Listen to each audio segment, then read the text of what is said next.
Bonsoir. Bienvenue à Carole et de son prochain. La nouvelle émission culte animée par Jean-Paul Biron traitant de l'actualité de Kings of Fall. Non, c'est pas vrai, là. J'avais envie de commencer avec un peu d'humour cette semaine. Je suis de même, moi. Je suis bien funné.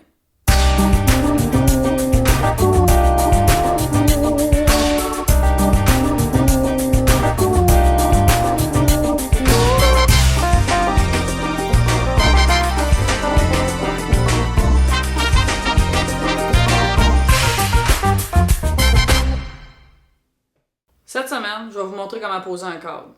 Ça, c'est simple. Pas besoin d'un deck en menuiserie pour faire ça. Ben, tu peux en avoir un, mais tu seras pas meilleur qu'un autre pour poser un cadre. C'est pas parce que tu sais te servir d'un gun à clous que t'as le compas dans l'œil. À moins que tu te sois cloué le compas dans l'œil. Premièrement, quand tu poses un cadre, c'est peut-être un détail, mais ça te prend un mur. Parce que, un, ça a l'air fou de faire tenir ça de même dans le vide, puis deux, c'est impossible. Bon, évidemment, essayez d'être logique puis de faire fitter votre cadre avec la pièce. Genre que tu mets pas un cadre de Pierce Brosnan dans la cuisine. Bon, remarque que ça va pas plus dans le salon ou dans la chambre à coucher. Bon, c'était peut-être pas un bon exemple. Mais ça reste un maudit bon comédien. Idéalement, tu dois trouver un endroit éclairé pour mettre le cadre en valeur. À moins que ce soit un cadre LED, ben là, tu peux le mettre en arrière d'un meuble. Bon, là, il y en a qui vont dire « Ouais, mais là, Carole, c'est un cadeau de ma mère, je veux pas y faire de peine, gna. Ben, dis-toi que si elle l'aimait tant que ça, elle l'a regardé pour elle. Puis après ça, ben, tu prends un marteau, puis un clou, puis tu poses ton cadre. Mais là, vous avez pas 3 ans et demi, là, vous êtes toujours bien capable de clouer. Là. Bon, là, je viens d'admettre que depuis tout à l'heure, je parle de poser un cadre. J'espère qu'il y en a qui sont passés sans dessin pour essayer d'accrocher un fonctionnaire au placé. En tout cas, si c'est le cas, arrangez-vous pour qu'il soit au niveau. On est maintenant rendu à la question du public.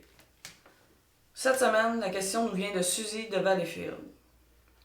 Au bureau, j'ai une collègue de travail qui arrête pas de me parler des banalités de son quotidien. À quelle heure elle s'est levée, ce qu'elle a mangé pour déjeuner, à quelle vitesse ça court une antilope qui a une patte cassée, etc. Je ne sais plus quoi faire pour m'en débarrasser. Aide-moi, s'il te plaît. Bon, c'est sûr que tu peux faire une grosse mise en scène pour t'en sortir. Genre d'inventer quelque chose comme quoi il fait 30 degrés Celsius dehors, que t'as oublié tes enfants dans le char sans leur laisser de bol d'eau pis de petites craques de fenêtre pour respirer pis t'as un poulet cru dans la valise. Mais moi, je suis pas du genre à mentir. J'utilise plus la subtilité. Hier, je suis dans l'allée 6, l'allée des peanuts. Imagine-toi donc, il y avait même plus de noix. Il était backorder sur les noix, c'est incroyable. Moi, j'en reviens pas, backorder sur les noix, ça se peut pas. Carole? Carole? Carole? Ben voyons. Si t'as rien pour te cacher parce que tu travailles en chess, je te conseille de jouer la carte de l'honnêteté. Moi, j'ai besoin des clous. Ils en ont plus. Son backorder, c'est clous, ça se peut pas. Je me dis, si t'es backorder, c'est clous, tu dois être aussi backorder sur le marteau, tu sais. Je veux dire, ça va ensemble, là. T'as besoin de clous, t'as besoin de marteau, tu sais. C'est comme t'as besoin de vis, t'as besoin de tournevis. Ferme ta gueule! Ben ouais. Pis si tu peux pas crier ferme ta gueule parce que tu travailles dans une bibliothèque, ben là, arrête de chialer puis change de job. La semaine prochaine, manquez pas ça. Je vais vous montrer comment Kurt Cobain est devenu populaire en portant des chemises carottées pis des jeans troués. Mais attendez-vous pas à grand chose, là. J'ai même pas d'informations là-dessus. Fait que pas besoin de s'avertir qu'on va avoir du fun. Parce que pas avoir d'attente, c'est bien le fun. Bonne semaine.